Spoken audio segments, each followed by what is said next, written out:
Hi, my name's Autumn, and this is my final presentation for Business Law 140. This has been a very challenging class to take, not because of the material concept, but rather what's going on politically. Without taking this class, this happened to be the first year that I was interested in anything to do with politics because I could definitely feel that politics has an impact on my life.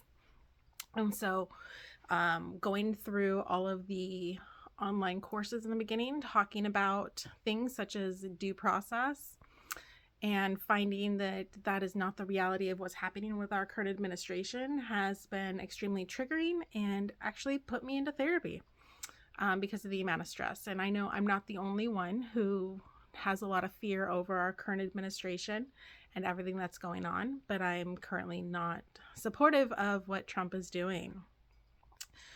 So to get ready for this presentation, I did go through the most recent, or whatever the whitehouse.gov had listed as presidential executive orders, which weren't as many as he's actually issued. So it seems like some things have been taken down.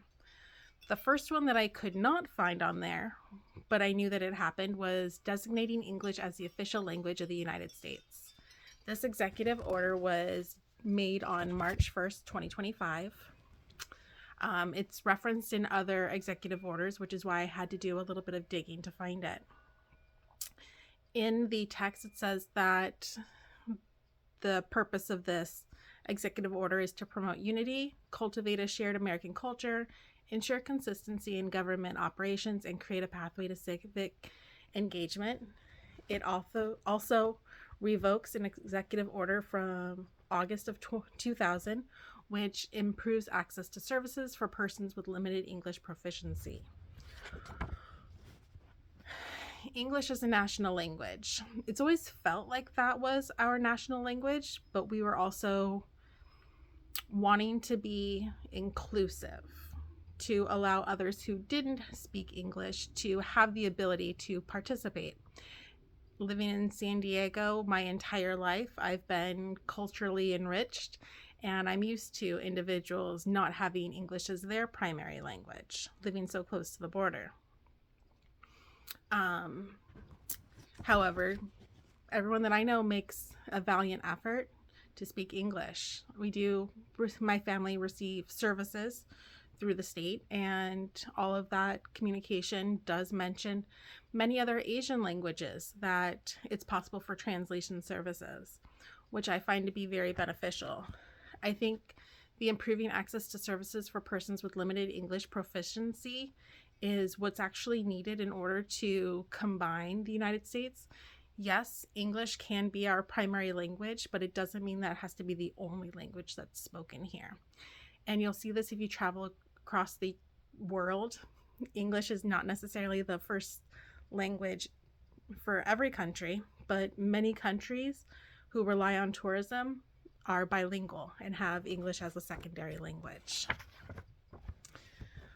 One of the triggering things that we talked about in the online courses was the 14th Amendment. And that guarantees citizenship to all persons born or naturalized in the United States, including formerly enslaved people, and ensures equal protection under the law for all citizens.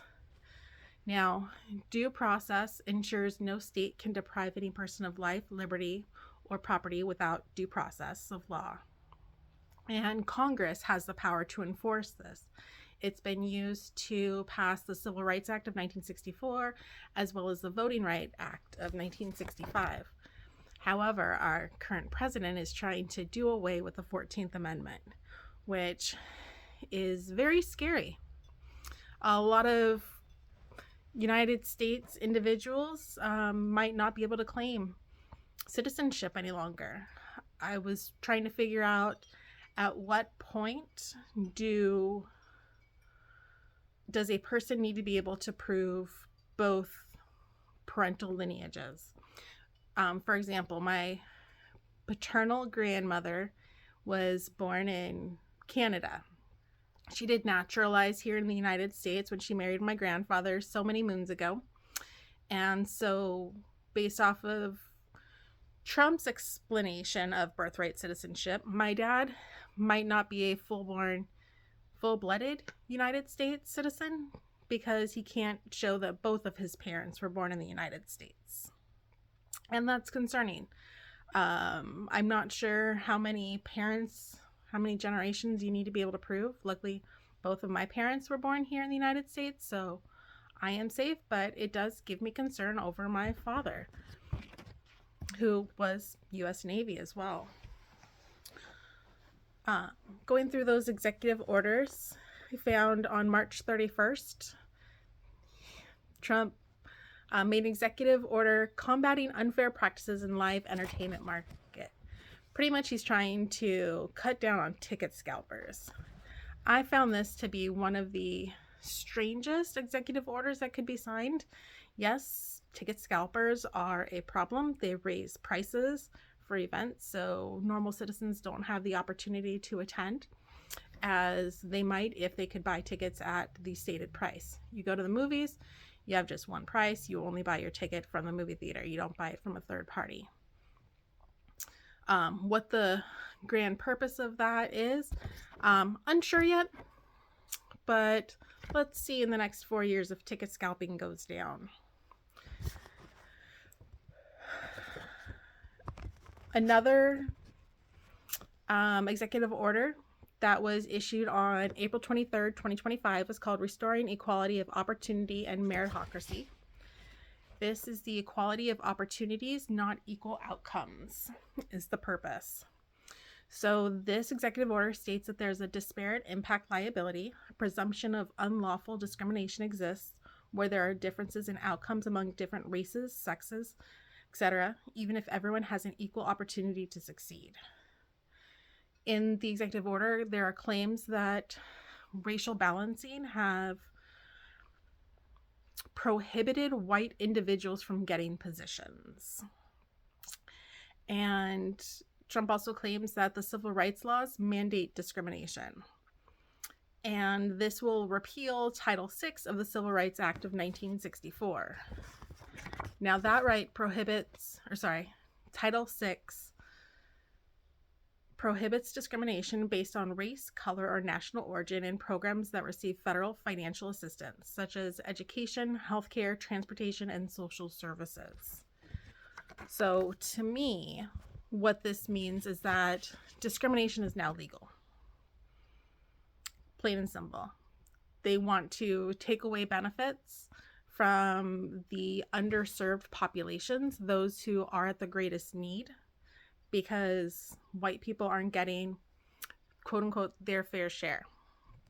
And I find that having laws that allow for equal opportunities is definitely very important. And currently the way that it's set up is there are equal opportunities, there just are not equal outcomes. And the equal outcomes part, I think, is what Trump has the issue with, which is why a lot of the DEI firings happened in the government.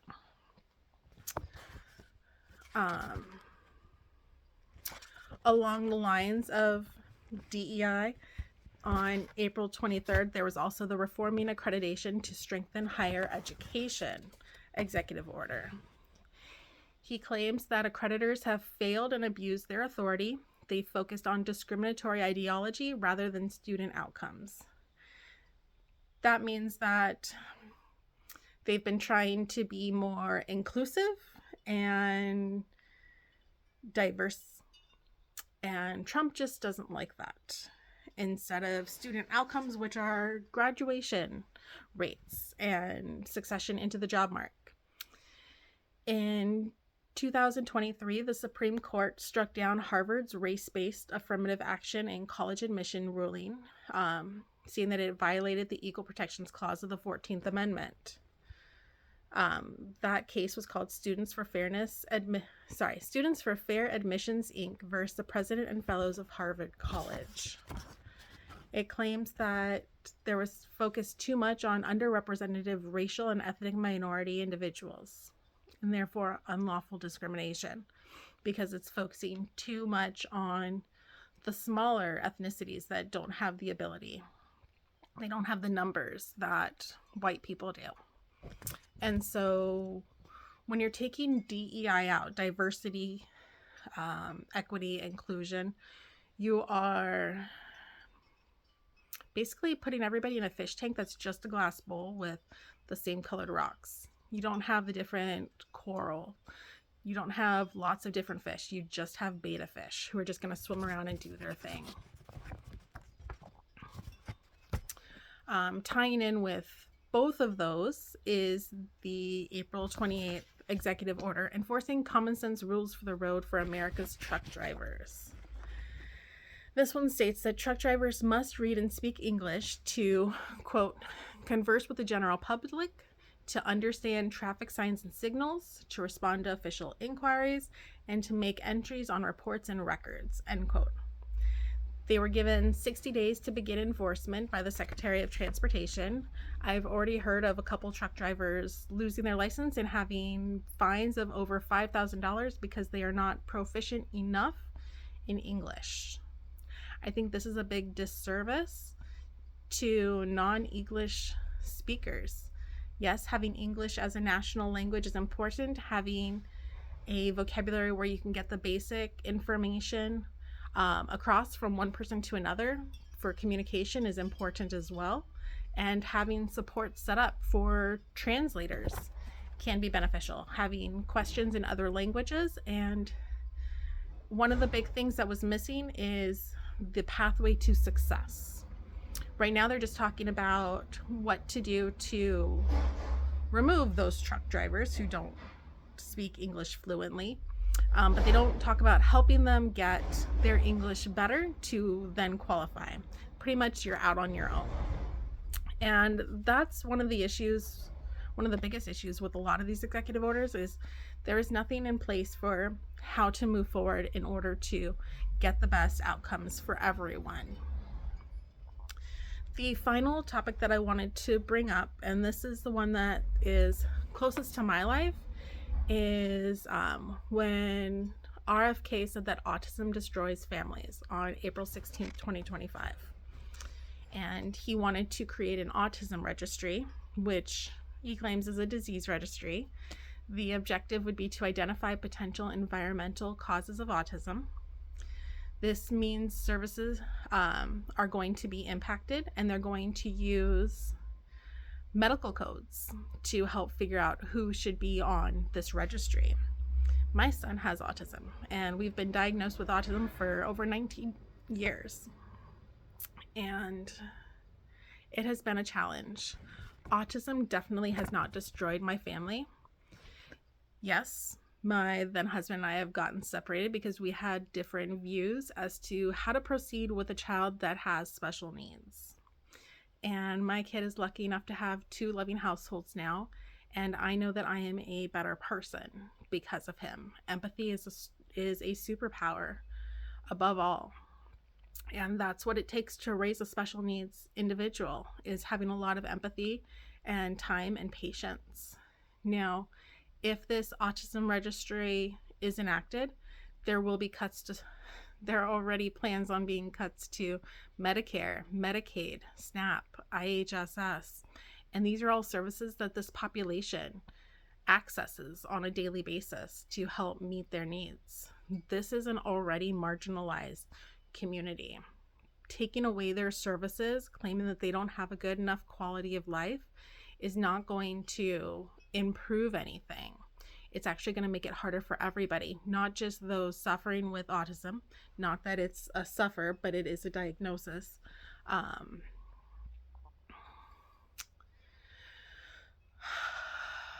So many thoughts.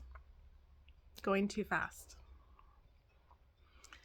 Taking away services from a marginalized community is going to make things harder on everybody. The individuals impacted with autism, the service providers, the family members. Where is this difference going to be made up? I am a single mom. I do not receive any financial support from my ex-husband, nor do I give him any financial support. So we each manage our own households financially. My son does have Medicare for his health. That is a benefit of having a disability like autism. And it can be a real disability for some and not as much for others. Autism is a spectrum, and it's going to range differently for every person. We do use benefits such as IHSS, and that brings in additional funds for me taking care of my son, because his needs at 21 are that still of a youngster. I have a second job being a mom, and that's not one that's ever going to end.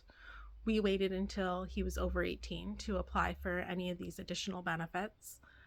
But some families need them when the kids are younger, so that way they can stay home and provide those additional supports to help the individual with any kind of special needs have a full quality of life. Overall, there have been a lot of changes in a very short time this calendar year, and it makes me very concerned and worried for the future. I'm glad that the Supreme Court is cracking down and saying no to Trump on many of these lawsuits, and there are going to be a lot more that are coming forward.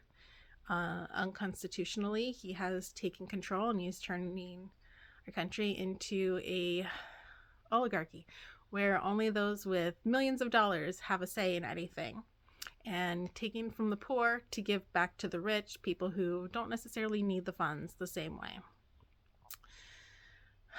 Lots and lots of thoughts, but 10 minutes isn't enough time to go through everything, and it's very hard to do that when it's just a one-sided conversation as well.